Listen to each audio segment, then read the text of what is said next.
Salut tout le monde, petit disclaimer avant de commencer la vidéo, j'ai fait que de spoil comme un gros porc, donc si vous avez pas fini, ne lancez pas. Et aussi j'ai filmé n'importe comment, j'ai pas de matos, j'ai pas de micro, j'ai rien. Donc lancez ça en mode podcast parce que la vidéo est vraiment très moche. Et sur ces belles paroles, je vous laisse avec la vidéo directement.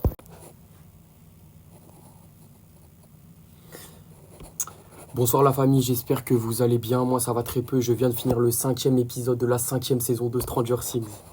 J'ai pas l'habitude de prendre la parole face à la caméra, mais là c'est trop grave ce que je viens de voir, il faut que je partage ça avec quelqu'un. Donc je mets ça sur YouTube, je sais que personne va voir, mais c'est pas grave. On est parti de ce pas, j'espère que vous avez kiffé ma miniature d'ailleurs. Franchement, je me la suis raclée. Bref.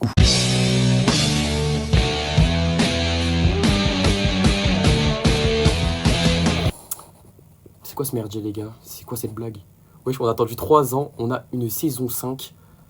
On reconnaît plus rien, c'est un cataclysme total du début à la fin. À quel point les frères Duffer détestent leur série pour nous pondre une merde comme ça, après tant d'années et tant de bons épisodes, de bonnes idées. Moi, je fais partie de ceux qui ont grandi avec Stranger Things. J'ai commencé, j'avais quoi? J'avais 11 ans avec ma sœur. J'en ai 18 maintenant. Ça m'a toujours suivi. Et ouais, j'ai assisté à une première saison, une deuxième saison, une troisième saison qui était vraiment excellente. J'avais de la matière, il y avait tout ce qu'il fallait. On peut dire ce qu'on veut de la saison 4. Moi, elle m'a pas forcément plu, mais ça reste à peu près correct. La descente aux enfers de la série se fait ressentir. Je pense que Netflix a un réel impact là-dedans. Les 3 premières saisons, elles avaient un vrai délire esthétique. Dans l'intrigue, dans les personnages, on avait affaire à quelque chose de nouveau, c'était cool, c'était frais. Là, ça fait 2 saisons. Vas-y, la saison 4, elle est pas nulle en soi, mais moi, je la porte pas dans mon cœur. Mais ça fait 2 saisons qu'on assiste à un truc, une espèce de standardisation. Je sais pas où ça va, mais on perd totalement l'esthétique, on perd totalement l'identité que la série avait avant. Et franchement, c'est triste à voir. Je sais pas à quel point et en quelle mesure Netflix et la fanbase ont influencé sur le développement de la série et sur le final auquel on a eu droit, mais c'est absolument désolant et c'est inexplicable parce que putain, ils avaient des cartes pour nous faire un final incroyable et même, quitte à compacter la saison 4 et la saison 5, il y avait de bonnes idées, on pouvait attendre quelque chose de très correct, de génial, et là, ils nous ont chié dessus, ils se sont branlés sur nos gueules. Je rentre dans le vif du sujet.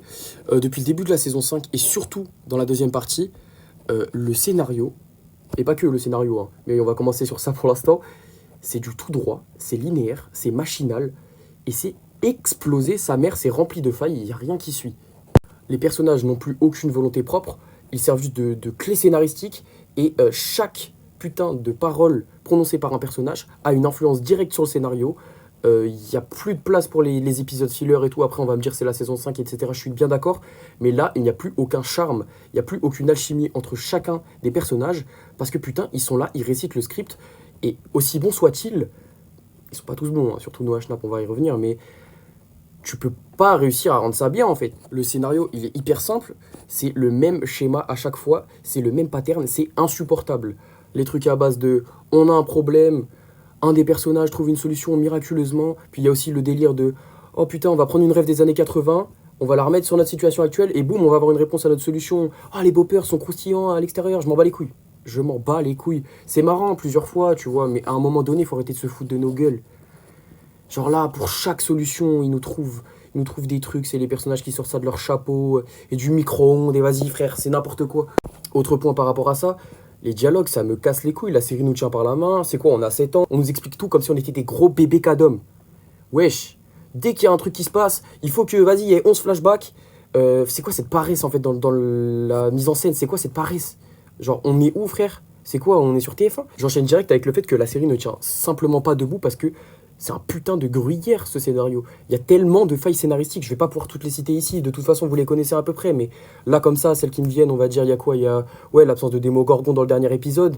Où est-ce qu'ils sont passés les frérots? Des mots chiens, des mots chauve-souris et tout là. C'est quoi ce traitement final de Vecna? C'est quoi ce combat? C'est quoi Millie Bobby Brown? Qu'est-ce qu'elle fait? Pourquoi Kali est là? On s'en bat les couilles, bref. On ressent plus aucun putain d'enjeu dans cette saison, parce qu'il n'y en a plus. Les frères Duffer ont peur de je sais pas quoi, ils ont peur de faire crever leur personnage, ils ont peur de faire quoi que ce soit qui puisse s'apparenter à un truc nouveau, un truc un peu innovant. Non, non, il faut aller tout droit, il faut casser les couilles de tout le monde. Chaque putain de scène sert à camoufler la misère. Il n'y a aucune conséquence qui se passe sur aucun personnage, surtout les personnages principaux, parce que, encore une fois, c'est bien gentil de ramener Kali de 3 saisons avant, on sait pas qui c'est, on l'a vu 15 minutes, on s'en pète un rein, faites-la crever si vous voulez, les gars, mais à un moment donné... Bref, j'ai abordé la question du rythme maintenant, et aussi un petit peu du visuel, c'est quoi ce bordel? Chant contre chant, cut TikTok toutes les 2 secondes, on est des gros bébés, de toute façon, on regarde pas la série, on est sur notre téléphone en même temps. c'est du foutage de gueule. C'est du foutage de gueule. Il n'y a aucune bonne idée de mise en scène. Est-ce qu'il y a de la mise en scène même? Non. Non, c'est vraiment la simplicité à chaque fois. C'est tout droit, bam bam. Il n'y a pas de narration visuelle. On est là, vas-y, parlez. De toute façon, on n'écoute même pas, on vous regarde même pas. Maintenant, j'aimerais bien aller un petit peu du côté des personnages et des acteurs. Encore une fois, qu'est-ce qui s'est passé? Qu'est-ce que Millie Bobby Brown et Noah Schnapp ont mangé pour passer de tête d'affiche dans la première saison, deuxième saison? Ils avaient trop d'aura, ils étaient trop forts. Je me suis retapé les saisons avec mon petit frère parce qu'il devait rattraper. Et Will et Eleven tiennent le show sur leurs épaules. Et quand tu vois la différence abyssale qu'ils ont entre cette saison et maintenant, genre je me demande comment c'est possible, qu'est-ce qui leur est arrivé. Ils détestent leur travail, c'est quoi ce bordel? Will dans la surréaction, dans la surenchère tout le temps, il ne sait pas jouer. Il est là, il est triste, il est comme ça.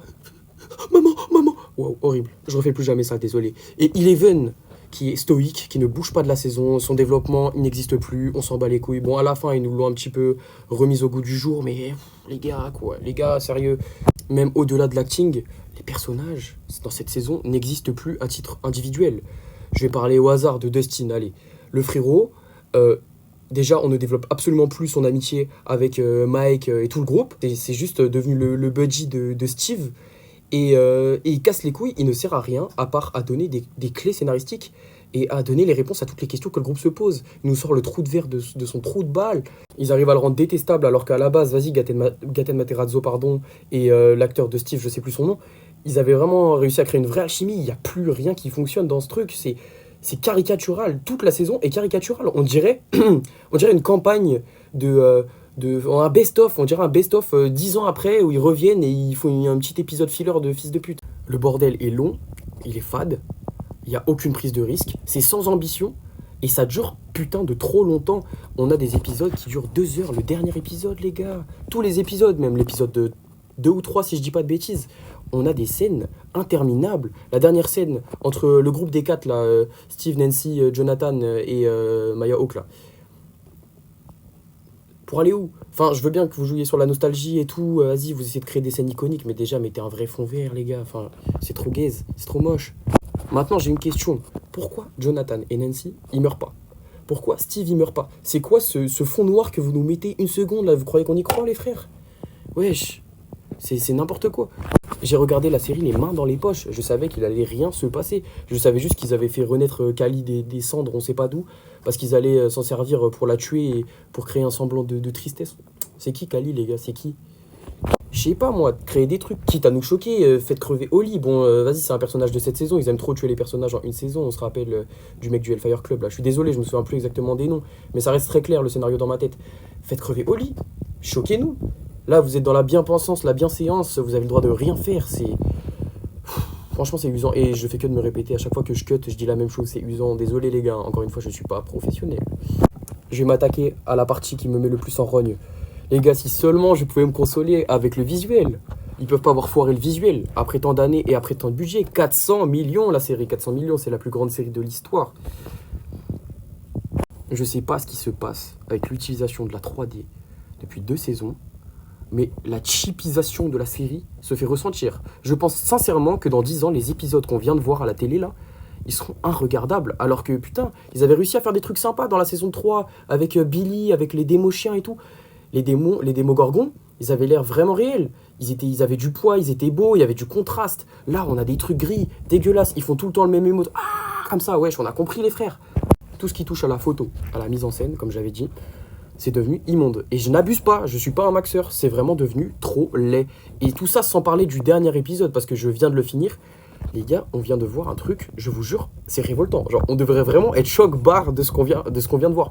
Ils se sont vraiment branlés sur nos gueules. Les dernières scènes, full CGI, le flagelleur mental qui ressemble à rien. On dirait on est dans Alien, le mec n'a pas d'aura. Alors que frère, dans la saison 2, il faisait tellement peur, c'était tellement cool. Il y avait tellement de bonnes idées, ça fout en rogne. Putain, Millie Bobby Brown. Faut en parler de Vecna et de son traitement, parce que moi déjà j'avais du mal avec Vecna dans la saison 4. Je trouvais qu'il manquait vraiment d'aura et que c'était pas un bon méchant. Mais alors là, nous le faire renaître dans la saison 5, Déjà, c'est une grosse erreur, mais le faire de cette manière, c'est encore pire. Vous nous expédiez un combat final, déjà, ça c'est inadmissible, je ne comprends pas comment c'est possible, je vais en reparler juste après, mais en plus, vous nous introduisez des brides de scénarios, des questions sans réponse, des bails de ouais, mais en fait, c'est la pierre et tout, on vous expliquera ça dans un épisode hors série, mais les gars, je m'en bats les couilles, je vais pas regarder vos épisodes hors série, t'as vu la gueule de ta saison? C'est du foutage de gueule. Regarde-toi dans la glace. Est-ce que t'es fier de ta saison, frère du fer? Est-ce que t'es fier de ta saison? Est-ce que... Oh, vas-y, frère. Ce que je voulais dire, le fait de pas développer le lien entre Vecna, le flagelleur mental et Henry, qui sont en fait la même personne, qui sont en symbiose, ça pour moi aussi c'est une grande erreur. Déjà le flagelleur mental, mais qu'est-ce que vous lui avez fait, les gars? C'est quoi ça? Il est trop moche. C'est quoi cette CGI? Il fait pas peur. On dirait un démogorgon, les gars. Putain, d'ailleurs les démogorgons, vous croyez ils nous font peur en 2026 à nous les mettre comme ça à foison là, frère, ça marche plus. Pourquoi vous avez fait ça toute la saison? Est-ce que c'est vraiment ça le beau? Est-ce que c'était à ça qu'était destinée la série? Je crois pas. C'est moche, les gars, c'est moche esthétiquement et c'est moche scénaristiquement. C'est très moche. Vraiment pas bravo à vous. Il faut en parler du combat final. La mort de Vecna, Millie Bobby Brown qui se téléporte, Son Goku, frère, elle passe du monde à l'envers aux abysses en un instant. Elle bat Vecna en 5 minutes, top chrono. Will qui prend possession de Vecna en Bluetooth à 500 mètres là comme ça, les gars. Mais putain, mais faites-nous rêver, faites un final. Faites un truc cool, je sais pas, wesh. Il y a de la matière. C'est l'aboutissement de votre carrière, c'est la fin de votre série. Ça fait 10 ans que vous êtes dessus et vous nous chiez dessus, vous chiez dessus comme ça, les gars. Et c'était un petit peu cool la scène aussi où Joyce met un coup de hache dans Vecna et lui coupe la tête, mais enfin c'est cool en termes d'imagerie, vas-y, elle l'a fait souffrir et tout ça, mais la manière dont c'est fait, je sais plus où j'ai vu ça, je crois que c'est la vidéo de Régé, mais je l'ai pas bien vu, faudra que je la re-regarde.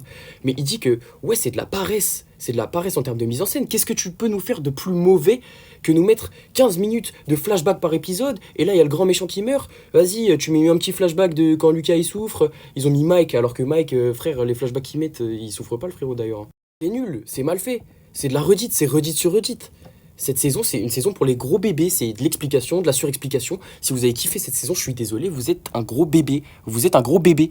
Bref, tout ça dans une bouillie de 3D, la dernière scène full CGI, c'est un cauchemar sans nom. Même les camps militaires là qui nous étaient faits en full 3D en début de saison, c'est atroce. Tiens d'ailleurs les militaires, on va en parler vite fait. Moi j'aime bien Sarah Connor. Moi je la kiffe, j'aime bien Terminator, mais c'est quoi son but en fait? C'est quoi son rôle? Dites-moi son rôle, j'arrive pas à comprendre.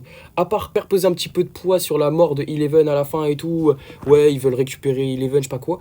Elle ne sert à rien, l'armée ne sert à rien, ils ont pas d'aura. Le seul, l'espèce de majordome un peu là qui se fait BAO, et bah les gars, il a pas d'aura, il est nul au début, il a peur parce qu'il y a un démogorgon qui lui tape. Enfin bref, c'est nul, ça ne marche pas, ils servent à rien les putains de militaires. Bref, les abysses, l'Upside Down, ils ont réussi à rendre l'Upside Down nul, les gars, mais l'exploit, la patate comme ça, aller dans l'Upside Down et tout, c'était trop cool. Ils ont rendu ça nul. Je me disais, ouais, tout doit être nul dans cette série et tout, c'est la nostalgie qui parle, mais ça l'est pas. Objectivement, il y a vraiment des choses super cool dans cette série. Avant de terminer, j'aimerais faire des grosses dédicaces à tout le monde. Déjà, premièrement, grosse dédicace à Maxine, qui a eu son baccalauréat alors qu'elle dort depuis 2 ans.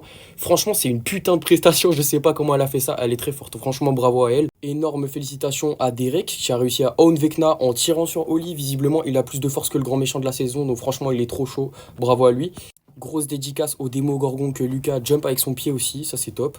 Grosse dédicace au professeur et à Erika qui disparaissent à la moitié de l'épisode. Et aussi la meuf de Maya Hawke. Putain, j'oublie tout le temps son nom. Grosse dédicace à Suzy Q. Grosse dédicace à toutes les mamans qui sont restées bloquées dans l'Upside Down, visiblement. Tu sais, celle qui enceintait des bébés Eleven, là, bon, bah globalement, elles sont mortes, quoi. C'est top. Grosse dédicace aux injections de Millie Bobby Brown. Franchement, magnifique. Vous avez réussi à rendre le personnage encore plus qu'avant. Plus aucune réaction de visage. Grosse dédicace au très sioniste Noah Schnapp, franchement, félicitations. Frérot, tu es au chômage. Ta carrière est terminée, t'étais déjà un piètre acteur, mais là, t'as atteint un niveau incommensurable. Tu ne vas plus jamais retrouver de taf, et franchement, la vie fait bien les choses, hein. Bref, merci beaucoup d'avoir fait l'effort de m'écouter jusqu'ici, la vidéo est terminée, j'espère que ça vous a plu malgré bon, le fait que je raconte un peu de la merde. Mais j'avais besoin de déverser ma haine en fait, j'avais besoin, donc je suis vraiment désolé. J'espère que, vas-y, on s'est rejoint sur plusieurs points. Si vous avez besoin d'insulter les gens, insultez-moi en commentaire, on en discute, je suis chaud, y a pas de souci. Ils ont définitivement réussi à chier sur la série, c'est dommage parce que franchement elle avait du potentiel, quoi. Ça pouvait devenir générationnel, ça nous a suivi toute notre enfance. C'est dommage, c'est des regrets, voilà, je suis un peu nostalgique, je suis triste. Mais c'est pas grave, c'est des choses qui arrivent. De toute façon, j'en attendais pas moins de la série vu la direction qu'elle prenait avec la saison 4. Après, c'est mon avis. Bref, je vous fais des gros bisous et puis je pense que globalement, on se reverra jamais. Donc, au revoir et bon courage, hein.